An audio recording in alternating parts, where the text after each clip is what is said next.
ओम गणेशाय नमः। ओम गौरी शंकराय नमः। आप सभी का आपके अपने चैनल में हार्दिक अभिनंदन है।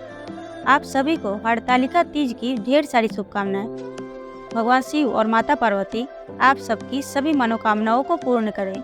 आज के इस वीडियो में हम जानेंगे कि इस साल 2024 में हरतालिका तीज का व्रत कब मनाई जाएगी, पूजा का शुभ मुहूर्त कब है, हरतालिका तीज व्रत के नियम एवं पूजा विधि।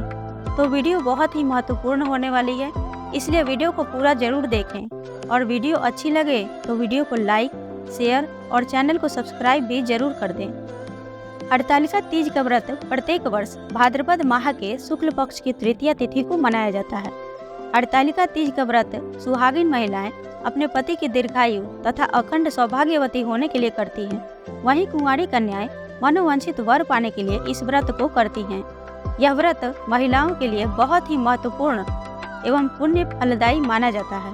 यह व्रत सभी व्रतों में सर्वोत्तम व्रत माना जाता है। इस व्रत को सबसे पहले माता पार्वती ने भगवान शिव जी को पति रूप में पाने के लिए किया था, जिससे प्रसन्न होकर भगवान शिव माता पार्वती से विवाह करने के लिए तैयार हो गए थे। तभी से इस व्रत को स्त्रियां अपने अखंड सौभाग्य के लिए तथा कुंवारी कन्याएं मनोवांछित वर पाने के लिए करती हैं। इस व्रत को पूरे दिन रात निर्जल और निराहार रहकर किया जाता है, इसलिए यह व्रत बहुत ही कठिन व्रत माना जाता है। इस दिन भगवान शिव और माता पार्वती की पूरे विधि विधान के साथ पूजा की जाती है, जिससे प्रसन्न होकर भगवान शिव तथा माता पार्वती अखंड सौभाग्य का आशीर्वाद प्रदान करते हैं। और आइए अब जान लेते हैं हरतालिका तीज का व्रत 2024 में किस दिन रखा जाएगा एवं पूजा का शुभ मुहूर्त क्या होगा। हिंदू पंचांग के अनुसार भाद्रपद माह के शुक्ल पक्ष की तृतीया तिथि की शुरुआत 5 सितंबर को दोपहर 12:21 से शुरू हो रही है, जो कि 6 सितंबर को दोपहर 3:01 पर समाप्त होगी।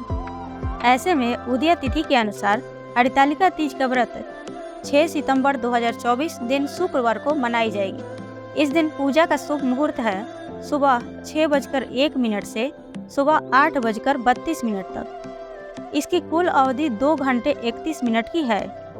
कई जगहों पर सूर्यास्त के बाद प्रदोष काल में पूजा करने का विधान है।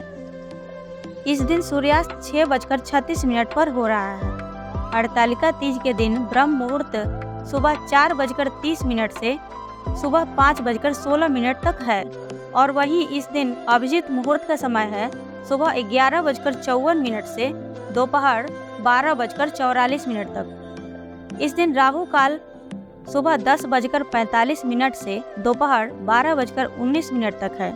राहु काल के दौरान कोई भी नया और शुभ कार्य नहीं किया जाता है। इस साल हरतालिका तीज पर रवि योग शुक्ल योग के साथ चित्रा नक्षत्र बन रहा है, जो काफी शुभ माना जा रहा है। इस दिन रवि योग सुबह 9:25 से लग रहा है, जो अगले दिन 7 सितंबर को सुबह 6:02 पर समाप्त होगा।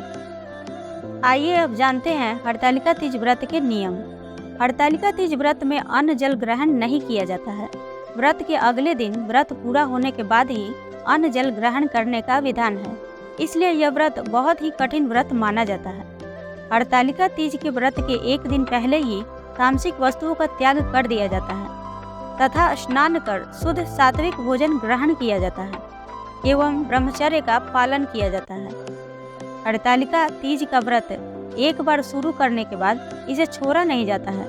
जीवन भर इस व्रत का विधि विधान से पालन किया जाता है तथा पीढ़ी दर पीढ़ी इसे करने की परंपरा बन जाती है।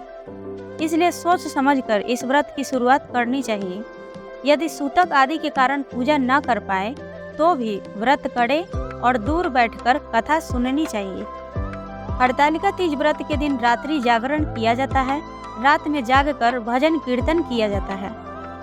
यह व्रत सुहागिन महिलाएं और कुंवारी कन्याएं रखती हैं। इस दिन 16 श्रृंगार करने का विशेष महत्व है।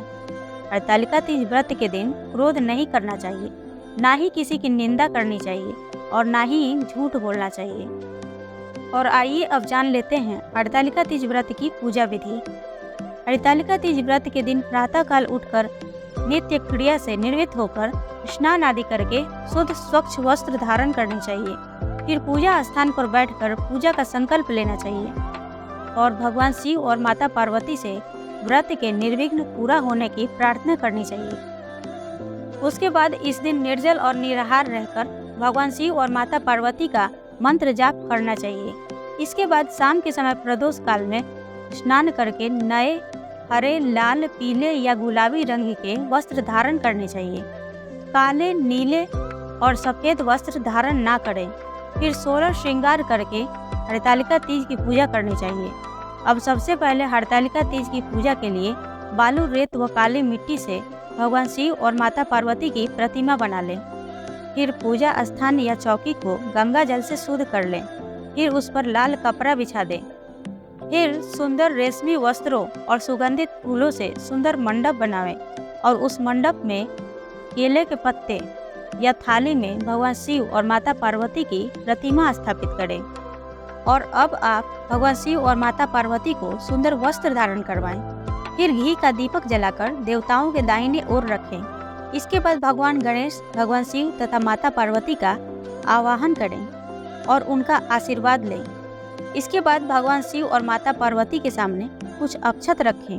फिर कलश में मौली लपेट कर रखें। इसके बाद कलश में सुपारी, कुमकुम और पानी डालें। अब पान या आम के 5 पत्तों को कलश में डाल दें। अब सबसे पहले आप गणेश जी का षोडशोपचार पूजन करें।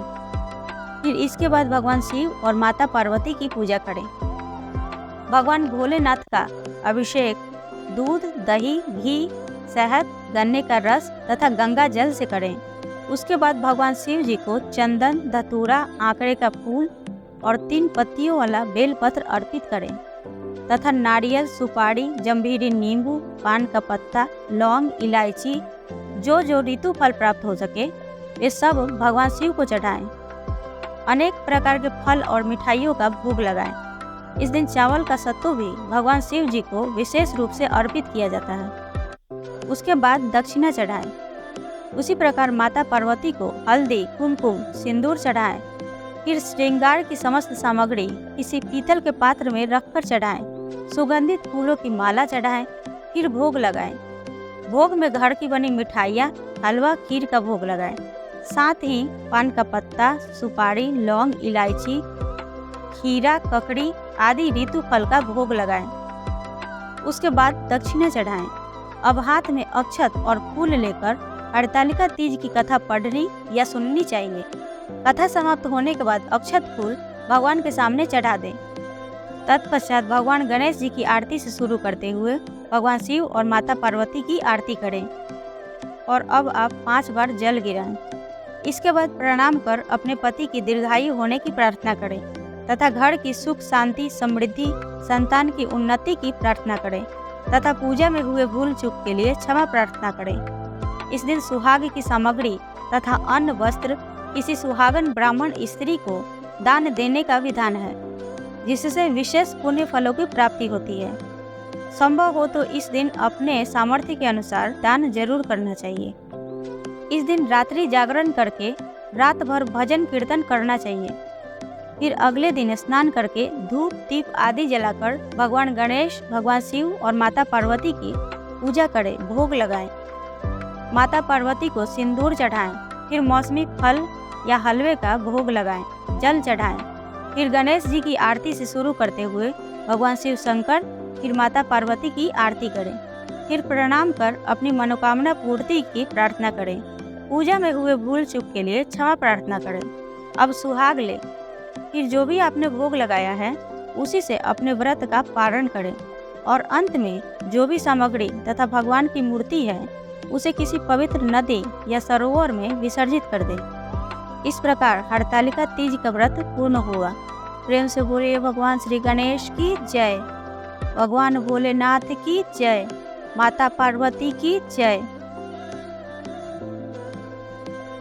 आशा करती हूँ कि आप सबको यह जानकारी पसंद आई होगी। जानकारी पसंद आई हो तो वीडियो को लाइक, शेयर और चैनल को सब्सक्राइब जरूर करें और कमेंट बॉक्स में हर हर महादेव अवश्य लिखें। हरतालिका तीज की कथा सुनने के लिए मेरी अगली वीडियो जरूर देखें। धन्यवाद।